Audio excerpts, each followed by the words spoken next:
इटावा में Uttar Pradesh international trade show के अंतर्गत आयोजित स्वदेशी मेला 2025 का भव्य शुभारंभ राजकीय इंटर कॉलेज के खेल मैदान में हुआ।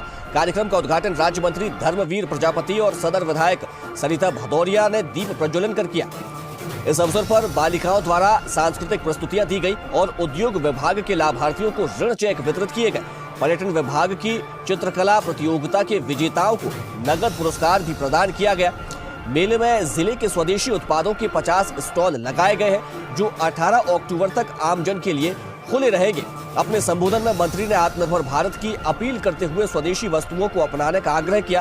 कार्यक्रम में अन्नप्राशन और गोद भराई संस्कार का आयोजन भी हुआ, जिसमें भारी जनसमूह उपस्थित रहा।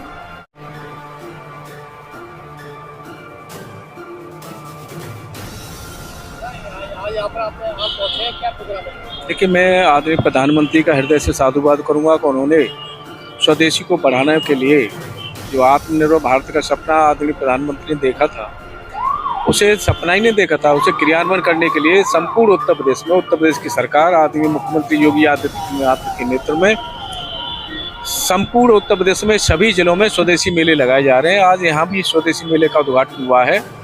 मैं आपके माध्यम से सभी से निवेदन करना चाहूँगा, स्वदेशी को बढ़ावा देने के लिए सरकार दोनों ही हमारी काम कर रही है। मैं आपके माध्यम से उत्तर प्रदेश की जनता से भी निवेदन करूँगा कि हम स्वदेशी को बढ़ावा देने के लिए हम स्वदेश में बने हुए अपने हस्तशिल्पियों के द्वारा बने हुए सामान को खरीदें, उनका मनोबल बढ़ाएं। और जब हम सामान अपने भारत में बने हुए उत्तर प्रदेश में बने हुए सामान को खरीदेंगे, निश्चित रूप से हमारा देश का पैसा, हमारे प्रदेश का पैसा हमारे प्रदेश में देश में रहेगा, तो निश्चित रूप से हमारा देश आत्मनिर्भर बनेगा। और आगे पहले जो हमारे पूर्वज बताते थे कि हमारा देश सोने की चिड़िया था, वो देश हमारा सोने की चिड़िया भी बनेगा।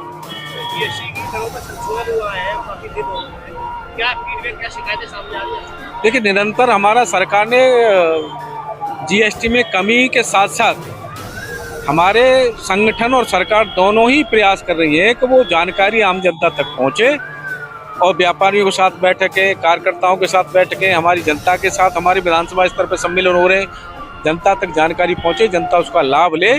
हम अपने जीएसटी के अधिकारियों के साथ भी चर्चा कर रहे हैं, प्रशासन के साथ भी चर्चा कर रहे हैं कि जनता को उसका लाभ मिले। ये प्रयास हमारा भी है, सरकार संगठन दोनों का। बीजेपी सांसद रवि किशन वो कह रहे हैं 3,000 की जगह 1,600 में मिलेगी, इसमें हम कैसे देखते हैं? ये एक ही सामान नहीं, जो दैनिक प्रयोग होने वाले सभी सामान सस्ते हुए। हमारे तमाम सामान हमारे जो 0 किए गए, 5% किए गए हैं, 18% किए गए हैं, तो सभी में लाभ है। हम कहते हैं साइकिल खरीदें, मोटरसाइकिल खरीदें, 4 व्हीलर खरीदें, सब में है कपड़ा खरीदें, हम घर के यूज के जो निरंतर हमारे बर्तन खरीदें, हमारी सिलाई की मशीन खरीदें। तमाम हमारे आइटम ऐसे हैं जो दैनिक प्रयोग में रोजाना प्रयोग होते हैं, उन पर सब पे जीएसटी कम हुई है और सब उसको लाभ लें। आजमगढ़ जेल से रिहा हो चुके हैं, अपने ख्याल में सब व्यक्ति के नाम का परिवार हमसे मिलेगा, ना हमारा परिवार आपसे, आपको मिलना तो पहले मिलिए। इसको इस प्रक्रिया कैसे देखते हैं? ये उनकी पार्टी का विषय है, इसमें मुझे कुछ नहीं कहना है।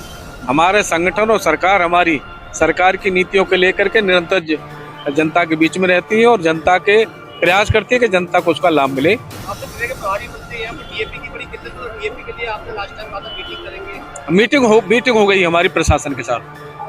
जीएसटी को लेके क्या कहेंगे? आज लखनऊ में जो कार्यक्रम चुनाव आ रहा है, सभी राजनीतिक दल अपनी तैयारी करेंगे, उसी तहत वो भी एक तैयारी का उनकी हिस्सा है। एग्जीबिशन लगाई गई है, जनता से क्या अपील करेंगे? देखिए, मेरा सभी जनता से मैंने यहाँ सभी अपने संबोधन में भी कहा है और मैं आपके माध्यम से कहना चाहूँगा, जिस तरह हमारे प्रधानमंत्री का, आदरणीय मुख्यमंत्री का एक निवेदन है कि स्वदेशी को बढ़ावा दें, मेरा आपके माध्यम से भी प्रदेश की जनता से, इटावा जनपद वासियों से कहना है कि हम यहाँ ज़िले में बने हुए उत्पादों को हम खरीदें, उनको बढ़ावा दें और छोटे दुकानदारों को, छोटे छोटे जो रोड पे सामान बेचते हैं उनसे भी खरीदें, क्योंकि उनके खरीदे हुए सामान से उनकी बच्चों की पढ़ाई लिखाई होती है, उनकी रोजी रोटी चलती है, उनका त्यौहार मनता है।